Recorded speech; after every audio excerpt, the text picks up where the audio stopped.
uthatha imbokodo ayisukani madoda ngeke uliphule lelo ngeke never hayi labantu laba bayedolweni kunyakaza esigodlo sobumnyama amen yeah hayi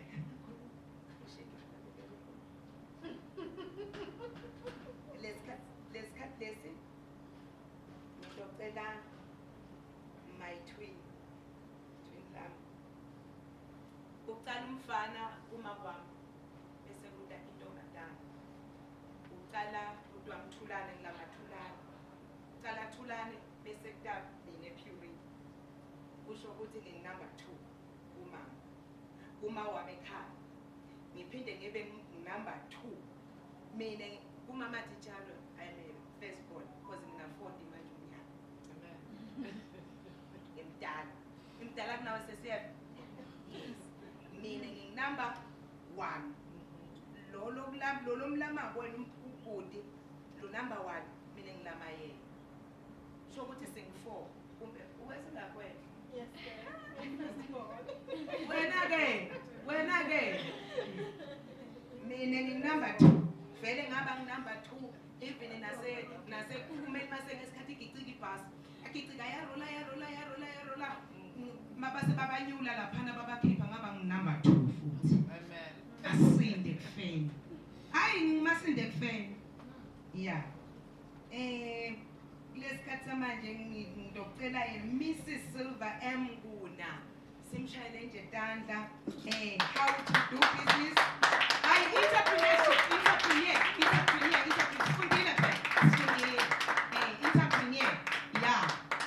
uzofundisa how to do business amen Jesus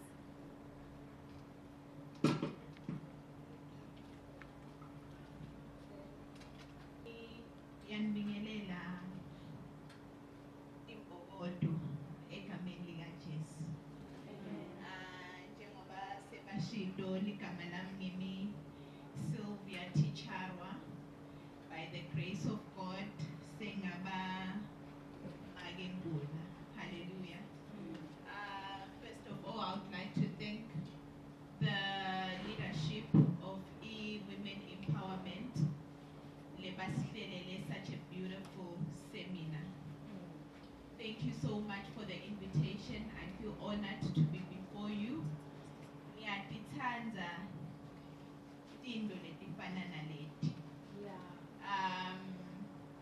If ever singaba honest with each other, akukavami ukuthi bafati batholakale bahleti endaweni leyi-one, sharing ideas and empowering each other.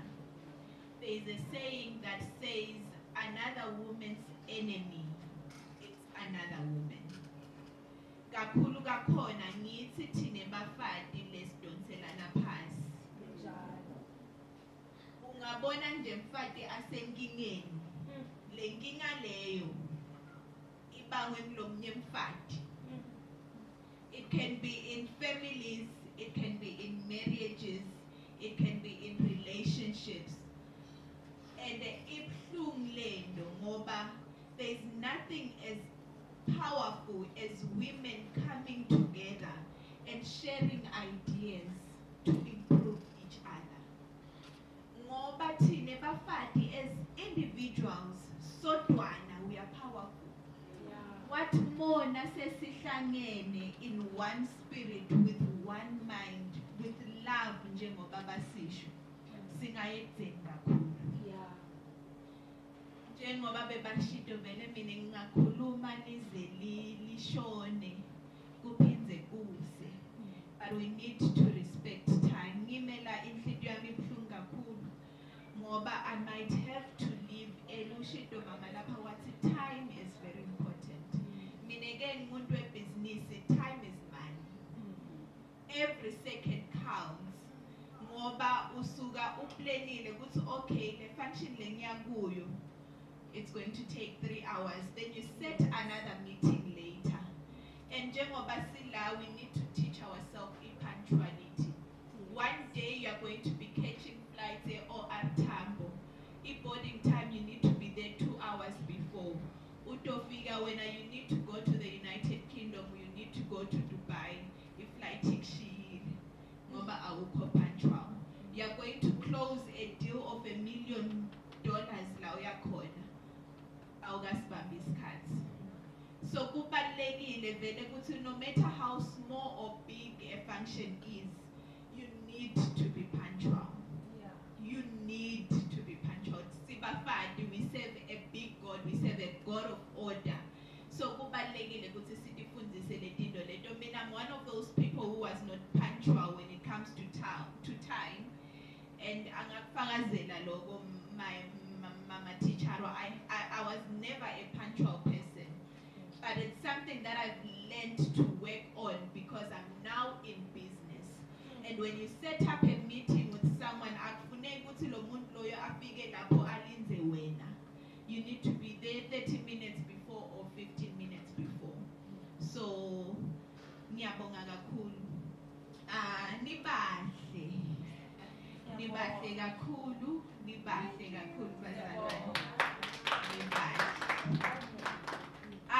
Ngeke ngithathe isikhathi leside njengoba bengishito. I will emphasize this. Inhliziyo yami ibuhlungu ngoba I'm going to have to present and leave. Nangibuka le program lela, there are very powerful women that are going to come after me.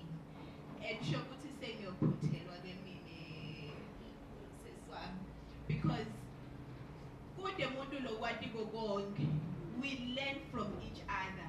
And the fact ukuthi mina ngitopresenta la ngisuke ngihambe kukhona into le ntotimisa mina and inhliziyo yami it's very very painful. It's very painful. And also khombisa ngathi awusa respect as if wena i-presentation yakho ngiyolele baleke kudlula labanye. But sengidocela ke ningixolele for that. Ukuthi ngidophuma before time because I've got other commitments. I am a business person. Now ubona mina nje my passion has always been business. Kusho ukuthi uNkulunkulu nakenda into takhe utenda ngalenye indlela bazalwane. I want to tell each and every person lola ukuthi never despise small beginnings. Sila sibuya kulamakhaya la ngafani, right? Mina ngine background ya la ngibuya khona.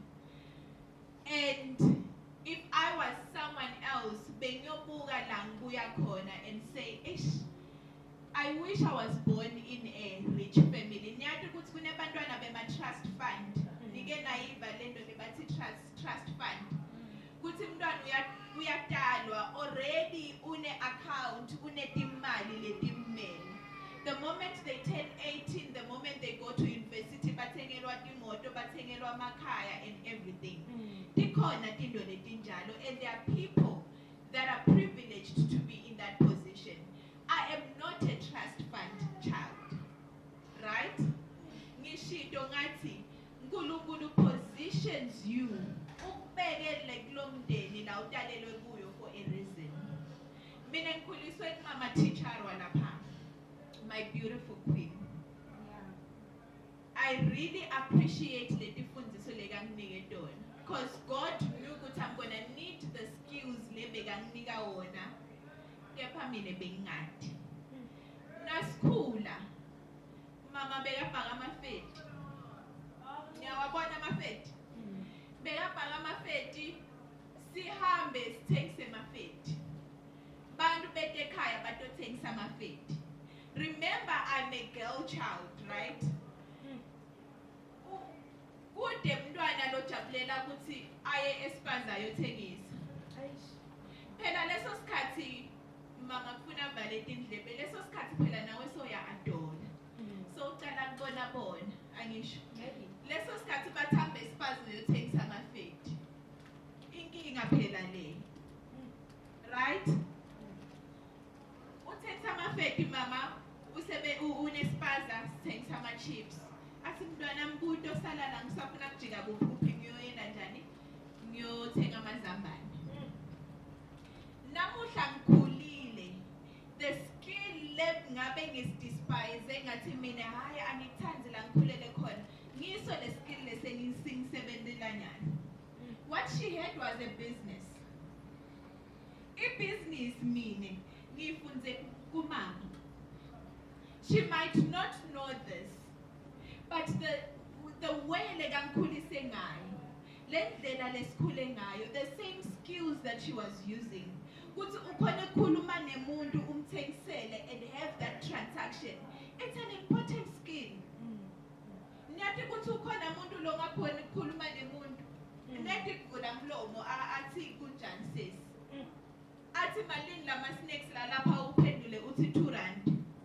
Had I not grown in the family langikhulele khona, mhlambe ngaba ngikhona ukuthengisa namuhla. Ngizama ukuthini? La sikhulele khona, uNkulunkulu la sibeke khona. Take the positives. There's a reason uNkulunkulu la kubeke khona nyalo. I am a proud forever living business owner today. A very proud business owner. And I am happy with what I do. Asithengisi ke ngoba sishayekile. Right? Because a lot of people take selling as if kuthi ay bangaze bakubona. You see that clear bag, mama ngicela ungiphakamisele that clear bag. That clear bag ngiyayithatha ngene edrobheni ngihambe office to office with my products selling. Mabangibona bavele bathi hawu shembandla. Angisho bona they are in offices kunema aircon. Nayiva nje le aircon ukuthi imnanzi njani. They're in offices banema aircon bavele babone wena ngathi vele sohluphekile. No. The day and age lasiphila kuyo njengemfati, you need to learn the skill of selling. Noma into ikunika R1, noma ikunika R2, sell something. One stream of income bazalwana angeke isisendzawo. Utohlala ukhala ukuthi akunamali. Sisuwenda tigqoko lapha. That's something. You have a skill onayo uyakwati bhaga and sell. As women, we need to sell. As women, you must always have backup plan. Kungendeka ukhona lana une crash, yebo I-crash ikhona. Ngithi mine ibana something lela phe crashini yakho. Lothengisa yona. One stream of income it will never be enough. Le economy ya Ramaphosa lesiphila kuyo nyalo. Itokushaya phasi. Hey. Mangiceda ukuthengisa. Angisho ngibone ngile taxi rank. Nangiceda ukuthengisa, ngene emotini, ngifake i-aircon ngiyekhaya. Ekhaya kune aircon. Wena na ushayisa wena njani? Seliyaqala ke kahle lelanga. So what I'm trying to say is imali ayisekho ema-ofisini bafazi. Imali isemgwaqeni. Hlala ula emgwaqeni yabona labantu nala engqondweni uyasho manje umthetho. I-pride uyithatha uyibeke eceleni. Nangithi i-pride you take it and put aside. I'm an accountant by qualification. Udongibona ngithengisa uthi alo akakafunzi lo. But because I understand ukuthi yes I'm an accountant by qualification. Nangivuka ngiyosebentela bhasi bani ngikhulisa i-empire yakhe. Ngiyayiva ukuthi ngithini. I'm growing i-business yakhe. I'm growing i-family yakhe. Namuhla bangathi ngivuka sengifile. Sasa uyobasekana lomunye accountant.